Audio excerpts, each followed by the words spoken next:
Stop it.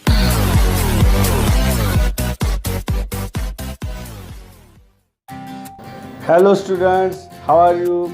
I hope you all will be fine. Welcome to Sharda coaching academy, जिथे आपण English शिकतो खूप सोप्या भाषेमध्ये. तर विद्यार्थी मित्रांनो, आज आपण 9वीची पहिली पोयम शिकत आहोत, walk a little slower. Now this is an excellent poem. It is written by anonymous poet. So now we shall learn this poem in 4 stages. First, its introduction. Second, explanation of the poem. Third, English workshop. And fourth, poetic appreciation of the poem. So now let's understand its introduction. So my dear friends, this is a very beautiful poem, Walk a Little Slower. It is an inspirational poem for all the students. In this poem, a child is addressing to his father. He is requesting his father to walk a little slower. Here, the child is following and his father is leading. The child wants to understand his father better. Here, the child observes every action of his father, and his father is role model for him. He requests again and again that he wants to follow his father's footsteps, and when he will be grown up, he will have a little child too. So he wants to be an ideal father like his father.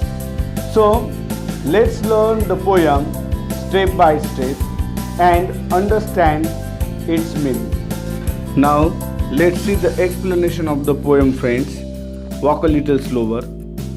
Stanza first. In the very first stanza, here the boy is requesting his father. He says, "Walk a little slower, daddy," said a little child so small. एक लहान मुलं आपल्या वडिलांना म्हणतो की बाबा तुम्ही थोडंसं हळू चाला. I am following in your foot steps and I don't want to fall.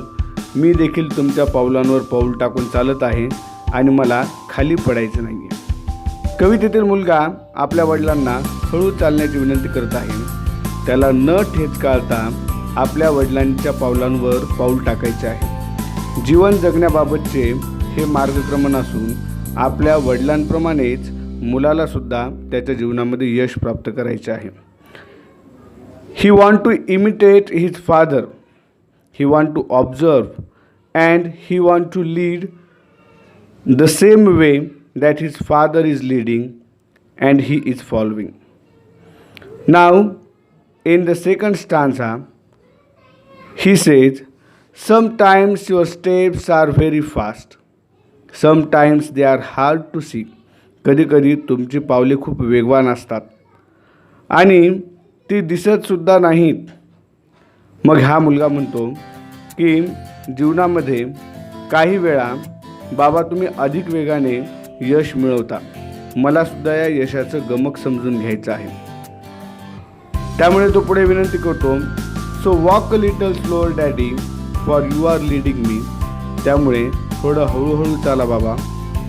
For you are leading me, कारण तुम्हीच माझे मार्गदर्शक आहात, कारण तुम्ही पुढे जात असताना मला मार्गदर्शन करीत आहात. Here when the child says sometimes your steps are very fast, it means he want to observe and imitate his father's life. He want to lead life like his father.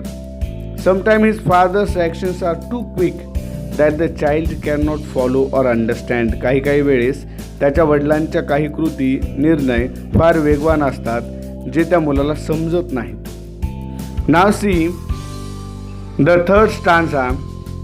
In the third stanza, the child says, "Someday when I am all grown up." तो तिसऱ्या कडव्यामध्ये म्हणतो की जेव्हा मी पूर्णतः मोठा झालेला असेल. "You are what I want to बी."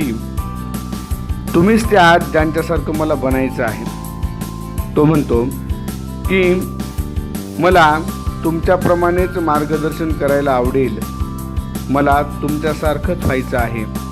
मला तुमच्या इतकंच लोकप्रिय व्हायचं आहे.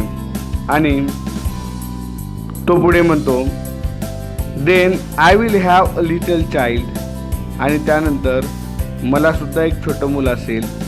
हू will want to follow me.